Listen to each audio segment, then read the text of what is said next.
Good morning. Good morning. I'm Jamila Batchelder, the Director of Religious Education here. I am a middle-aged white woman with lots of dark blonde hair and glasses, wearing a green, white, and black wrap dress, and I use she, her pronouns. I am so happy for an all-ages service this morning, where I get to have all of my friends of all ages here to celebrate our amazing accessibility renovation and our wonderful new elevator. If anyone would like to, during the service, make some art to help decorate our elevator, we have a table at the back of the room with some art supplies, and we also have clipboards if you want to take something back to your seat. And our middle schoolers, if you would like to help me out, we learned about blessings last week, and there are index cards if you would like to help me write some blessings for the church during the spoken part of this service. I would love your help with that. Now I'll share our opening words by Eileen Karpelis. Out of wood and stone, out of dream and sacrifice, the people build a home. Out of the work of their hands and hearts and minds, the people fashion a symbol and a reality. May this congregational home truly be a sanctuary, sheltering us with warmth and joy and openness, sending us out in courage and love and trust. May all who enter here build relationships so steady that they may share the deep fires that burst into anger as much as the sweet spring waters that swell into laughter, the slow erosion of wounded tears as much the soaring song. May these walls know silence. 100 hearts search inward, each for its own small spark of hope that might otherwise be snuffed out in the noise. May these rafters hear the voice of the child as surely as that of the orator, and the sound of singing harmony and the clack of the keyboard and the swish of the broom, and know that all are as holy as the shout of a million stars. May the rain fall lightly on this house, and the sun shine warmly, and the winds blow softly, and bless it as a place of joy and peace.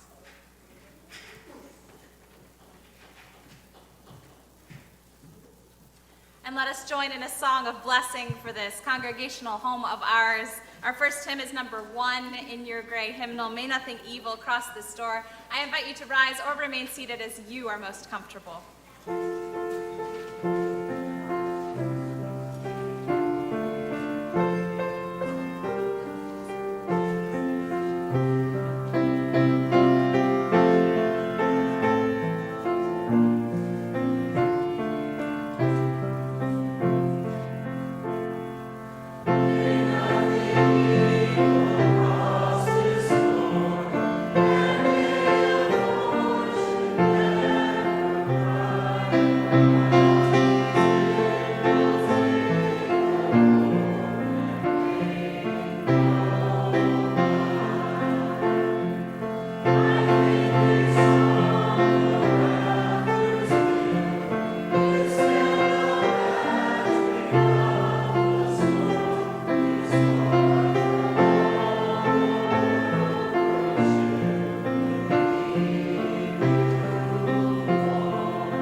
Good morning.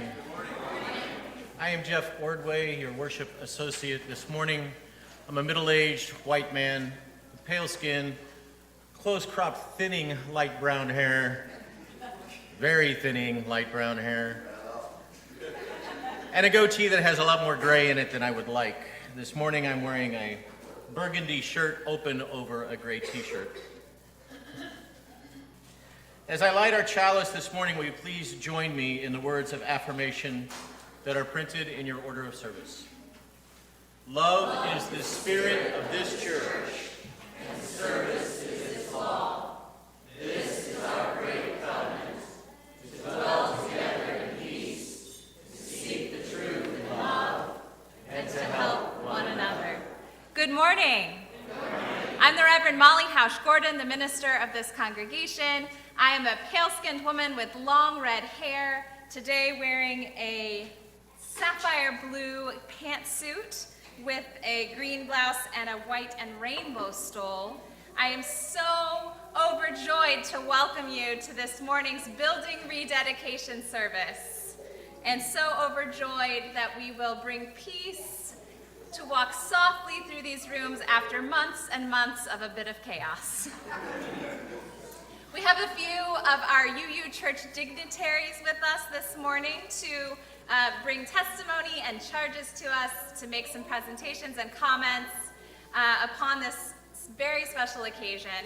And I would first like to welcome to the pulpit the chair of our Disability Justice and Inclusion team, Gretchen Mowney, who will share with us about the ever-continuing work of access, inclusion, and disability justice in our congregation and beyond.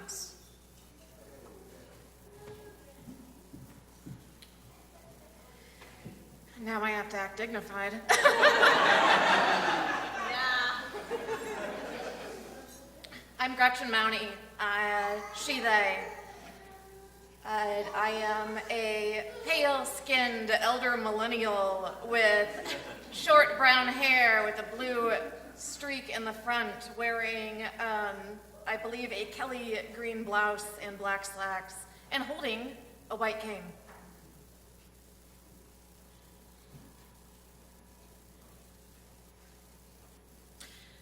When I joined this church in the spring of 2015, I did it because I had fallen in love.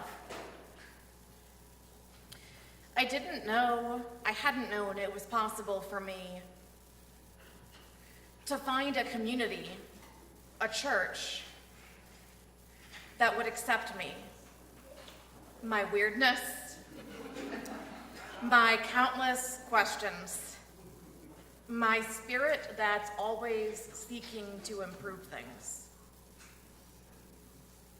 The people I met here had welcoming, open hearts, and a passion for justice that mirrored my own. However, as I was settling in, I noticed that accessibility and an understanding of the needs and desires of disabled people, like myself, was lacking. There was work being done around racial justice, around that for LGBTQ folks, environmentalism, but nothing that I could perceive around accessibility or disability justice. My friend and fellow congregant, James Cutts, and I asked Reverend Molly about starting a team to rectify this back in 2017. And DJIT, Digit, the Disability Justice and Inclusion Team, was born. That year, we had a professional ADA evaluation completed on our building and grounds, and conducted an accessibility needs survey of the congregation. The results told us much of what we already knew. That there was a desire for disability justice education, there was a need for greater accessibility, and yes, indeed, we needed that elevator that our forebears had planned for so many years ago. But like Judy Heumann wrote in her memoir, change never happens at the pace we think it should. The work and cost it would take to make these changes a reality was daunting, to say the least. The mission of Digit states that it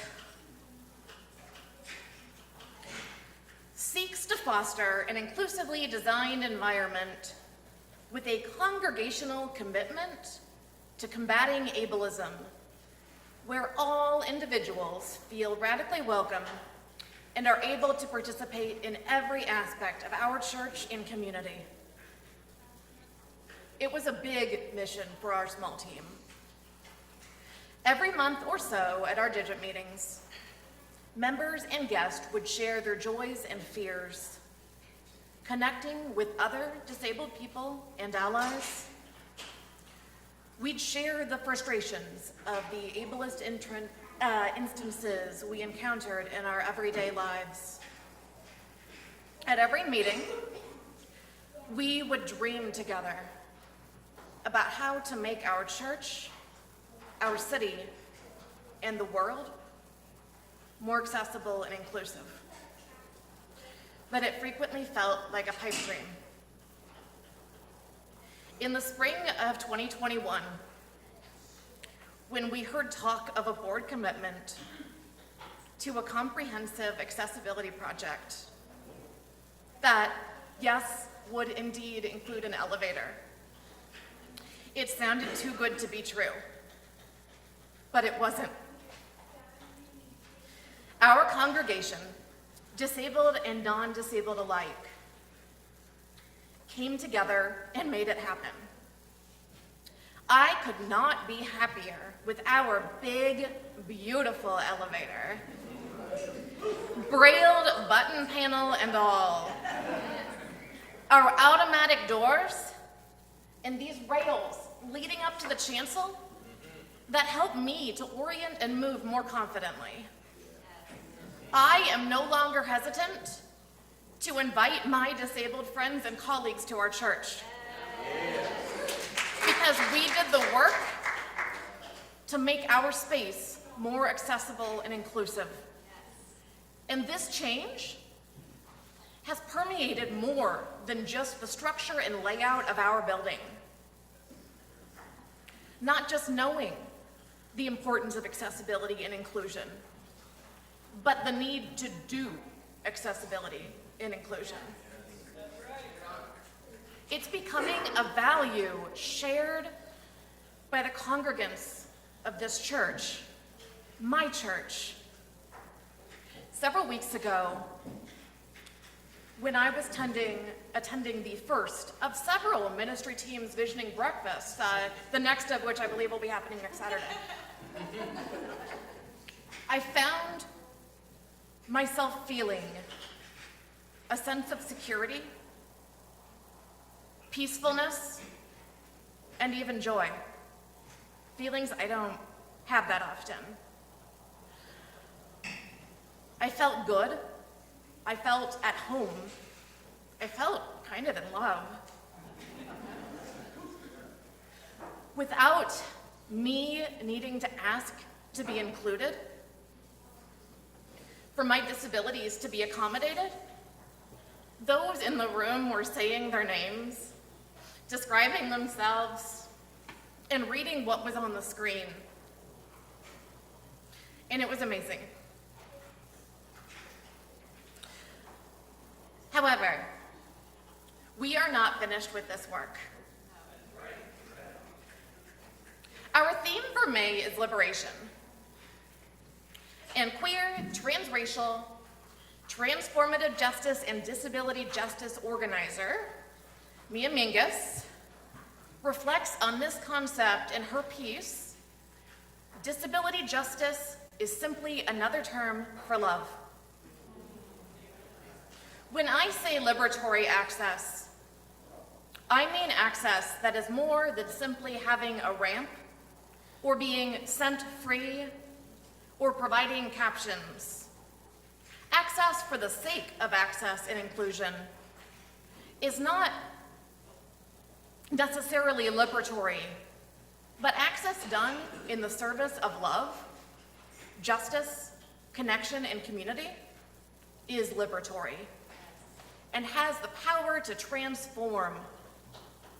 I want us to think beyond just knowing the right things to say and be able to truly engage.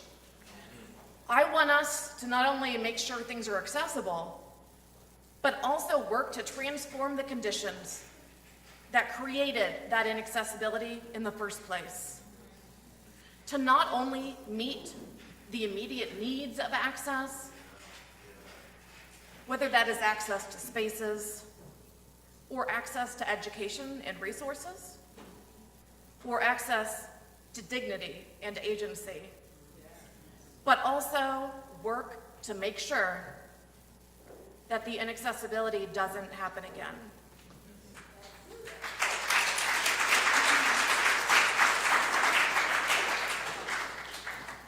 I am so proud of my beloved church and the improvements to accessibility and inclusion that we all have made happen together.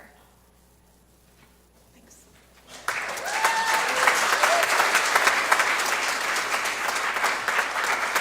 And I would now like, with very much joy, to invite forward my colleague, the Reverend Dr. C.W. Dawson, Jr.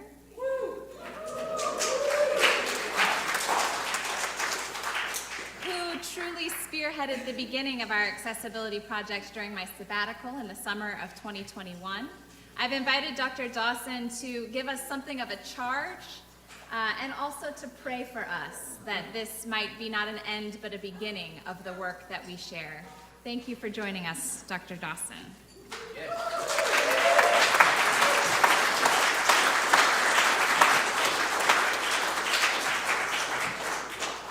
First, let me say thank you to Pastor Molly for allowing me this opportunity to come and share with you for a few minutes on this August time.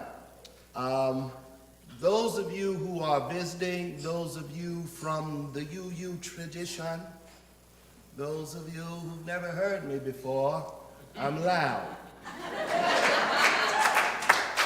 So if I raise my voice or move my body in a way you're not accustomed to, I am not having a seizure. I'm simply being myself.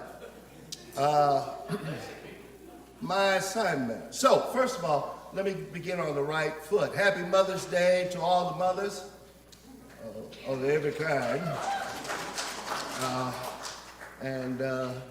My wife sends her regards, but she's taking today as Mother's Day.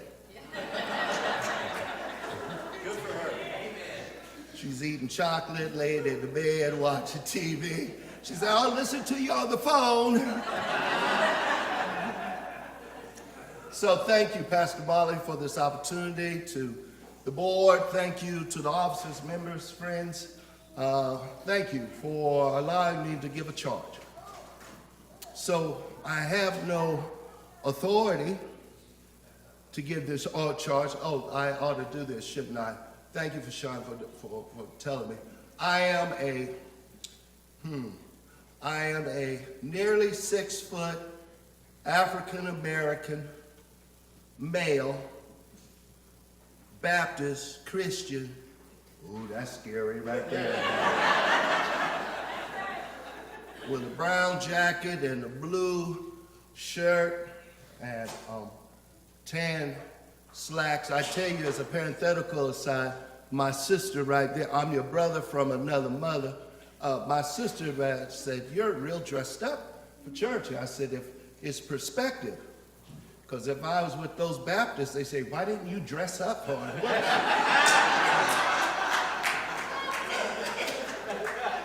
And Jeff, I am gray, with short gray hair, gray goatee, and I'm cute.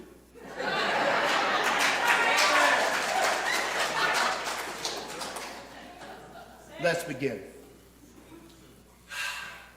from the Tanakh, which is the Jewish text, there is a little story about a woman who was told that you have been chosen for such a time as this. Her name is Esther. And I've come to tell you that you have been chosen for such a time as this. And so the charge to you this day from me, your brother, your ally, your colleague, your friend, is first and foremost, get the message out. It's one thing to build a building that is accessible. I'm so proud of you. I don't know what to do. You talked it to death for 19 years. I wish I had some help here. 19 years.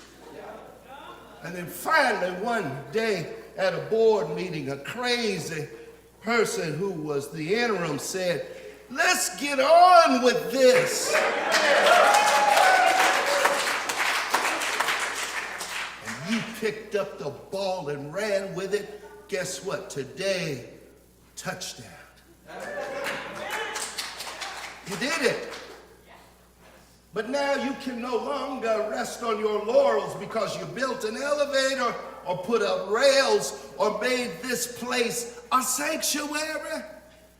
Because there's a world, there's a city around you that needs to know the message. Look, we are in the midst of disinformation, of lies, of propaganda. Pastor talked about the offense against the transgender community just last week. Racism is still alive and well over here in Boone County, Little Dixie. That sexism is still going on, and there are folk outside these walls that need your message. And look at here, look at here, look at here.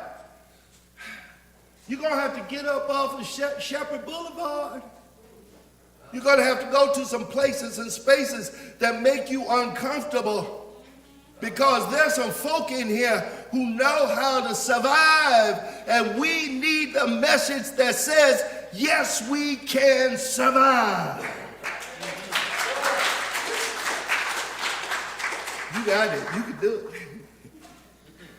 So I charge you to get your message out.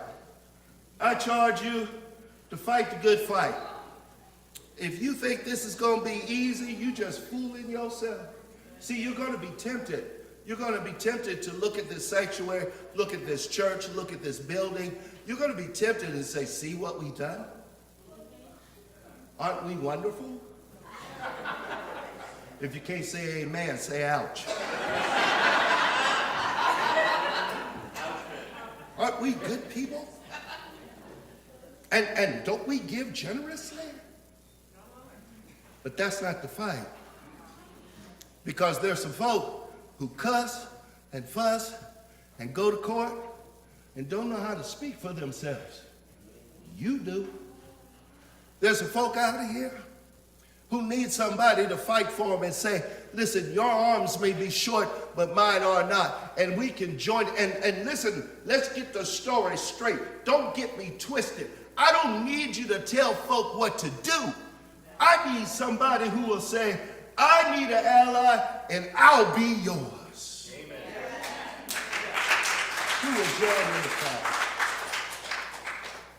I saw two homeless people on my way, because you know I live in the hood. I live over on 6th Street. I live over by Wilkes Boulevard Methodist Church. I'm almost done. And they asked me, they said, where you going? I said, well, the Unitarian Universalist. They said, the who? Unitarian Universalist said I could come over and give a charge. And the pastor, she's real cool. She lets me be myself. And they said, well, would you tell them something for me? I said, sure. We need help. We need help. We need shelter. We need somebody who will speak to the economic disparity that goes on in this city. We need some help. We need somebody to talk about health care. We need somebody who will talk about talk about mental health care. We need some help. And they're over there on Shepherd Boulevard. They're over there in the rich neighborhood. Would you please tell them, help? Don't get mad at me. I just brought a message. Number 3, I charge you, hold on to your faith. One of the things I love about coming to this church that the Reverend Molly House Gordon reminded me of, you all got a good pastor. You ought to. And I'm not just saying it because she's here. Y'all know. I've said it before and I'm going to say it again. You have a good pastor because there's so many horrible preachers in pulpits, not only in this city but across the country. And to have a good pastor, a good leader with compassion, with some wisdom, with some knowledge, who's able to reach out, you ought to be happy. You ought to be singing. You ought to be shouting every day. But I encourage you, I charge you, hold on to your faith. Look at here, look at here. The Reverend Molly House Gordon reminded me you are not a creedal church, but yet and still you are. George, I learned something. You are not a creedal church, yet you are. We are one. That's a creed.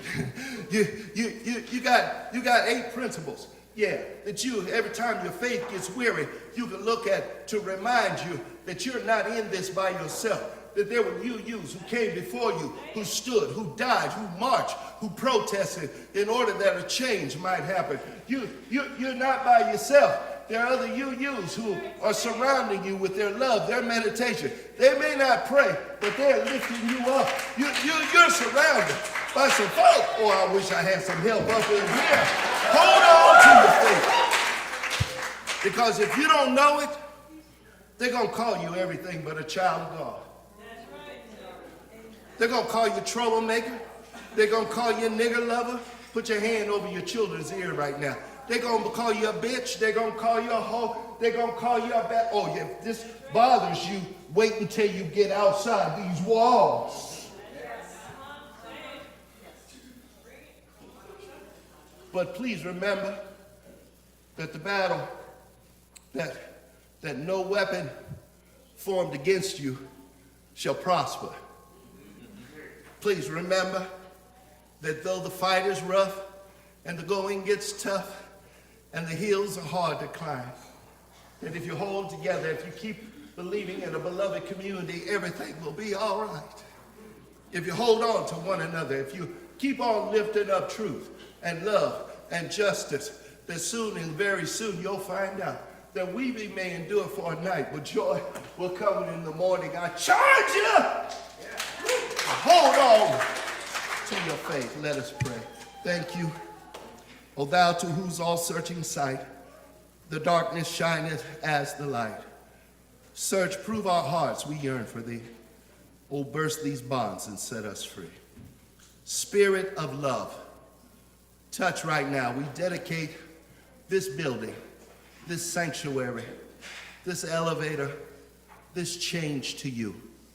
That whosoever come this way, they might find out that they might be here in peace in a beloved community. Spirit of justice, teach us that you have called us for such a time as this. Give us courage, because it's scary out here. Give us power, because we need it right now. Spirit of love, teach us how to hold each other's hand and lift each other up. And when the fight makes us weary, let faith speak to us. That faith is the substance of things hoped for and the evidence of things not seen. Bless the pastor. Bless the staff of this church. Bless the officers and the members of this congregation. And may we hear you say in the words of Marcus Aurelius, that what we have done in life, let it echo in eternity. Amen.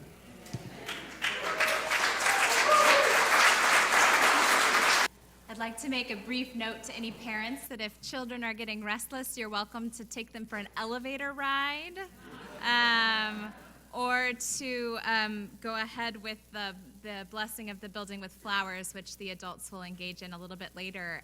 There is a flower altar out in this greeting area, and Jamila can help. Now I'd like to invite forward the president of our Board of Trustees to give a brief testimony and charge to the congregation, as well as to make several presentations on behalf of the board and congregation. So thank you to this year's board president, Melissa Bedford.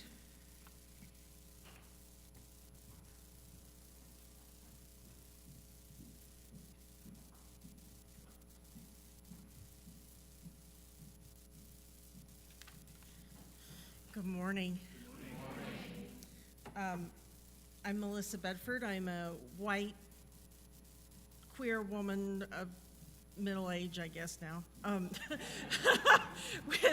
with white hair that seems to think it's a dandelion this morning. So, when I was going to come onto this board 2 years ago, I had some pretty serious health issues that were impeding my mobility. And knowing that, a lot of our board meetings take place down in the centering room, knowing that it was getting harder and harder for me to move around this church, and this church is more than just a church. It's like a second home.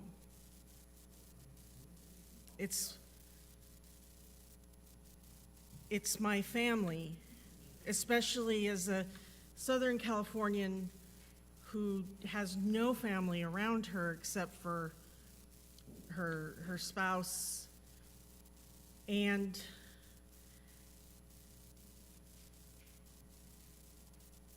I opened my mouth in that meeting, and I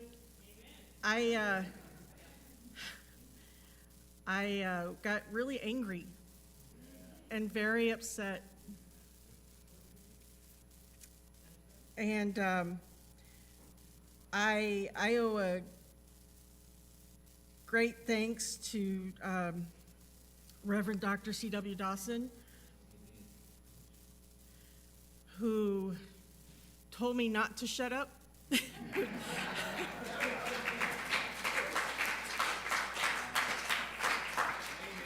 Who told me to speak.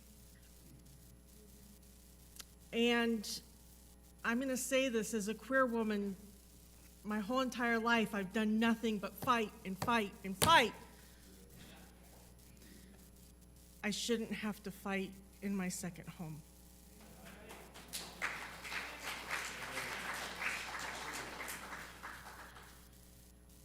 And I kind of have a charge for our congregation too.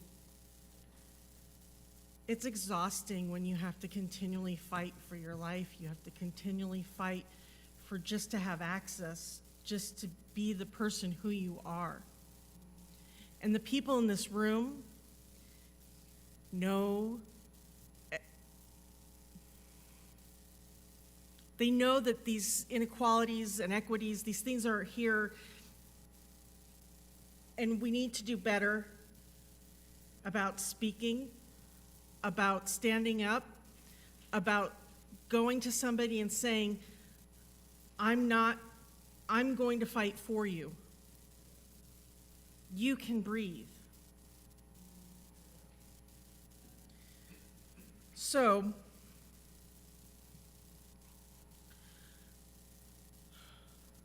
when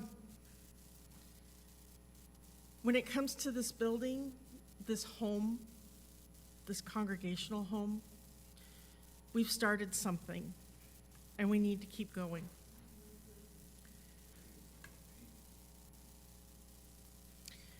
And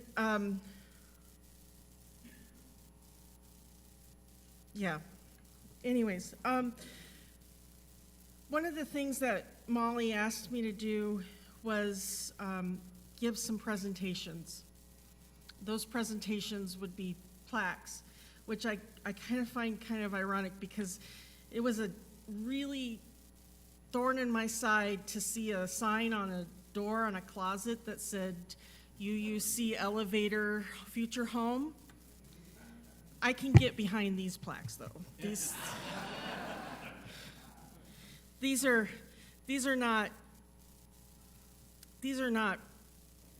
broken promises, which that sign felt like. These are promises fulfilled. So, we have 4 special presentations this morning as we rededicate our building to the work of courageous love, radical connection, and deep connection. Each presentation will include a plaque installed on the building. Unfortunately, the arrival of these plaques were delayed due to one final supply chain issue. Just when we thought it was over. So today, we'll make the presentations with plaques to come. First, we would like to thank the Swaney family for this substantial leadership gift that allowed us to accomplish the elevator project, which was made in memory of Jan's parents, Lee and Roberta Jones.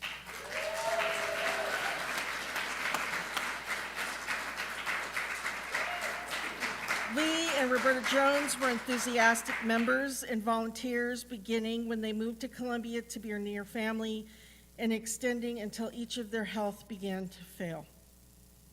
Roberta long held court running the maintenance of the kitchen and was a fixture at Forum and founding member of the Conversations group. While Lee maintained the church mowers and grounds for many years, the Swaneys didn't wish for a flashy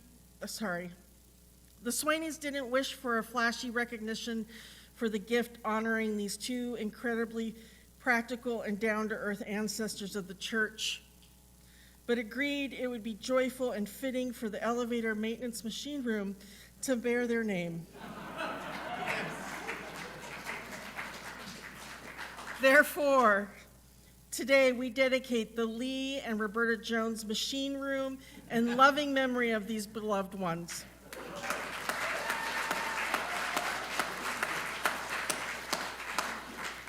May the blessings of this very practical necessity for our community adequately honor their memory and all the ways they showed up and showed their love for family and community their whole lives long.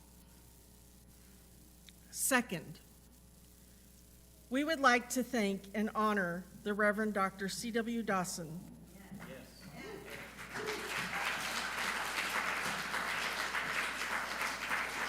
Who spearheaded moving our accessibility work forward during his service as sabbatical minister. For many years, Reverend Dr. Dawson has been a force for greater justice and inclusion both in the Columbia community and here at UUCC.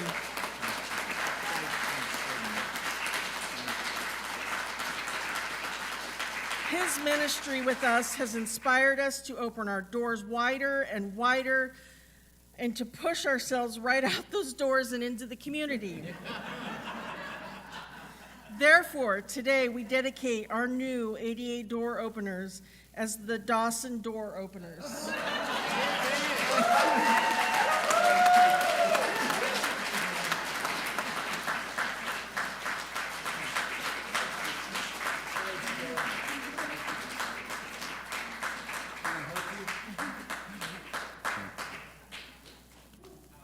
Y'all all right.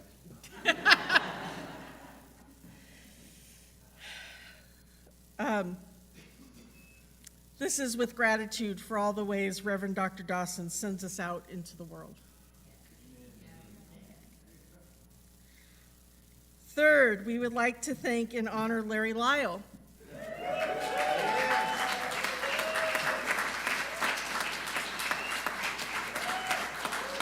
Who donated what we would estimate to be several hundred hours of labor and expertise to this project, often working right alongside our construction crews. While Larry's handprints can be found in most of the projects throughout the church, he spent a fair amount of time and gave Molly a fair amount of heart attacks up on a tall ladder, working on the lighting rig that lights our chancel. Therefore, we will be installing a plaque above the light switches noting that we dedicate today the Lyle light panel.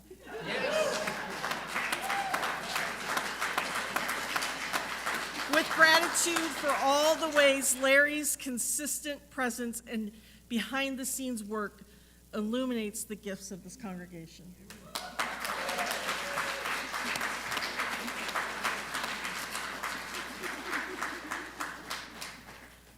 Lastly, we would like to thank the Disability Justice and Inclusion Team, the Board of Trustees, and every single donor and volunteer who gave time, talent, and treasure to invest in making ours a more accessible facility. In honor of your commitment and dedication to our mission of radical welcome and courageous love, today we dedicate our new elevator as everybody's elevator.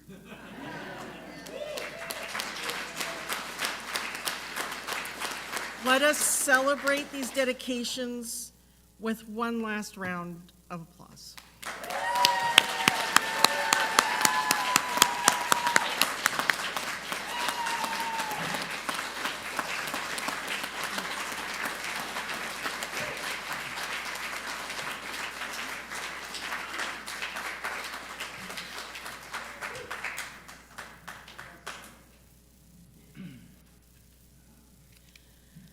Every week, we are invited into a time of gratitude and generosity to practice our deep spiritual value of stewardship, caring for this community and all we hold dear by sharing our gifts with one another. Your contributions this morning will go to support the work of our congregation and our monthly Faith to Action partners. This month's partners are Tent of Nations and the Legee Center, both of which support Palestinian liberation. Today, we will hear a brief word from Margaret Tyler and Winifred Scott about the work of the Legee Center.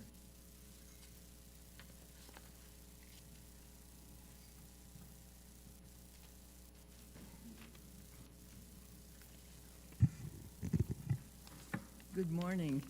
Good morning. I am Margaret, and I'm a little old lady with graying hair and about 5'2". And I'm Wynn, and I'm Margaret's sister, and I'm a year and a half younger.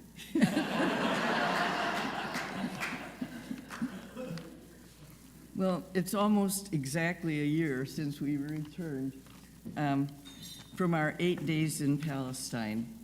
We visited the Legee Center, which is located in the Ida refugee camp.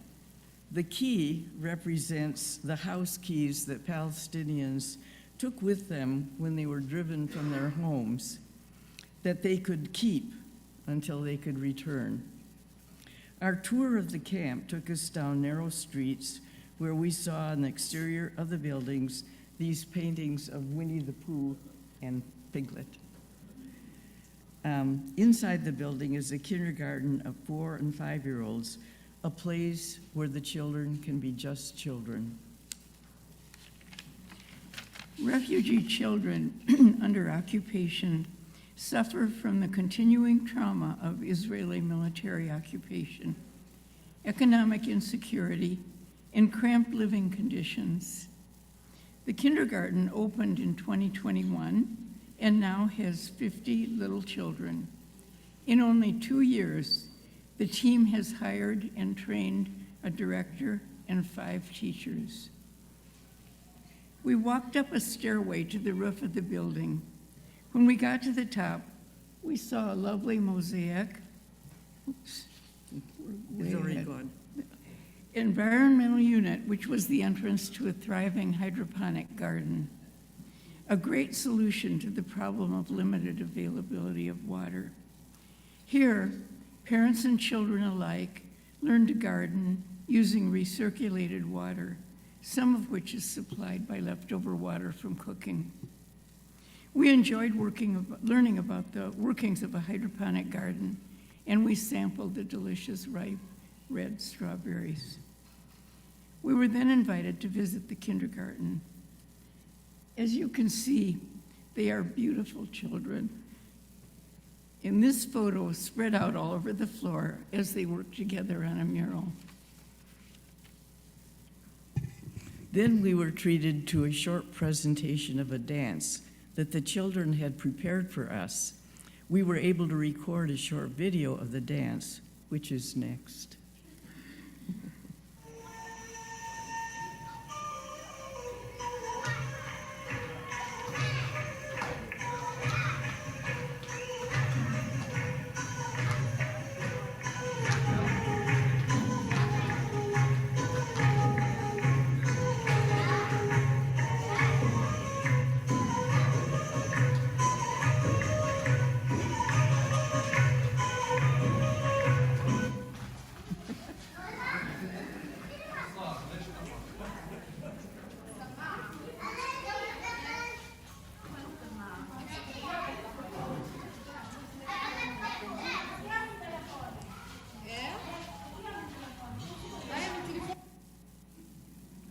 The children had apparently drawn, colored, and cut out pictures of their hands, which were given to our director to thank her for our visit.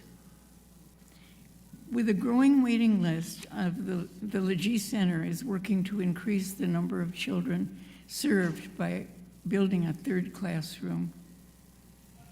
About a week ago, we received the exciting news that they have started raising funds for a third classroom. Funds that are donated for our collection in May will go to help their third classroom become a reality. To coin a phrase from this morning's service, we want to help these children breathe. We want to give them a place.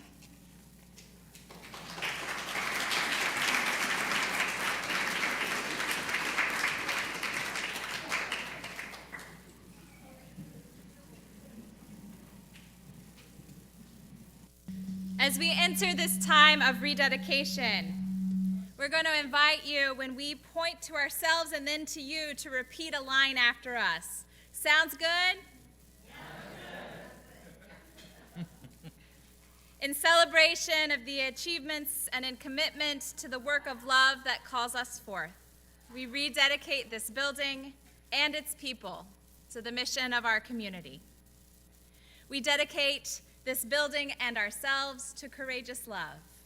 We dedicate this building And ourselves to courageous love.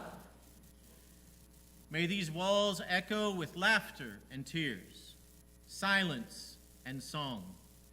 May they shelter and nurture our courage and our care. May these doors beckon us in to learn of the love that frees. May they draw us out into deep and broad relationships that will liberate us all. May this building and its people grow in courageous love. May this building and its people grow in courageous love.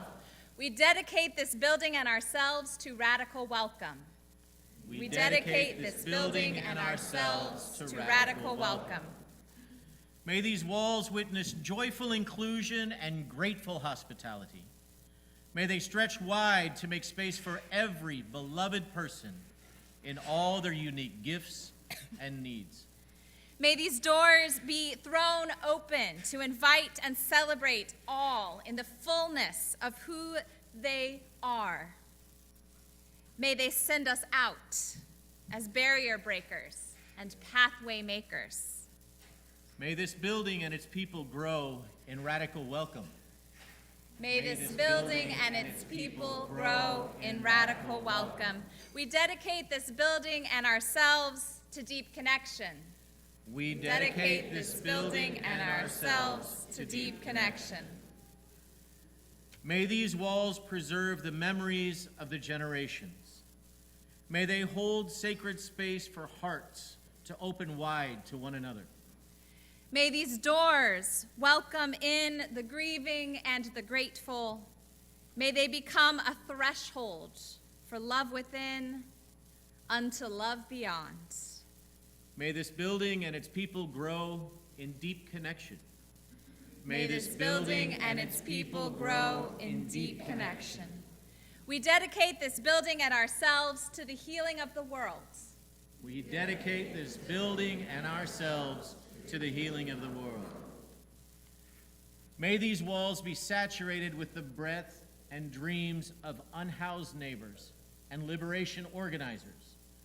May they witness hearts transformed by the dream of beloved community and thriving for all. May these doors open to all those working to get free. May they share our hope and commitment as we go forth to get free together. May this building and its people grow in the healing of the world.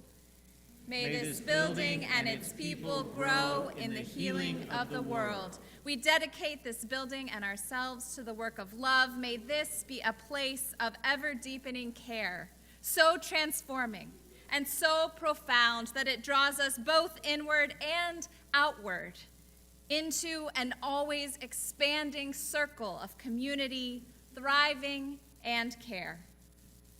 We dedicate this building and ourselves to the work of love. We dedicate this building and ourselves to the work of love. We will now join in our sung benediction so that we may send you out to bless the building and celebrate with a reception. There is cake. There are cupcakes, there are gluten-free cupcakes, there is fruit, there is a veggie platter, there is sparkling cider. We are celebrating today. And I want to tell you before we sing that benediction about the blessing stations we hope that you will visit around the building before you depart for the day. Here in the sanctuary, we will be breathing together to restore calm and peace and breath to this space. And we will be occasionally singing together, when I breathe in peace. When I breathe out love. So if you'd like to join us in re-peacifying the sanctuary, you may come in here for that. In the greeting area is an altar of roses, roses that echo the roses we touch to the head and lips and heart and hands of our children as we dedicate them. We invite you to take a rose, touch it to the different parts of this building that you would dedicate to the work of our community. In the lower level, in the centering room, is a room of blessing with our middle school youth and Jamila, where you will be invited to take a blessing back with you out into the world. And in our library, also known as the forum room, is a place to weave ribbon blessings into a tapestry that may grace our walls with the hopes of our community. So we will invite you in a moment to either find one of those stations to visit, to bless our building and our community, or to move among them as you enjoy our reception. And we'll release you to do that with our benediction, as we will not return specifically collectively into this space, but be released out into the world to celebrate the ministry of this congregation, which is supported and upheld by these beautiful walls, but which extends far beyond it. So let us sing together our benediction. I invite you to rise and join hands as you are moved and able.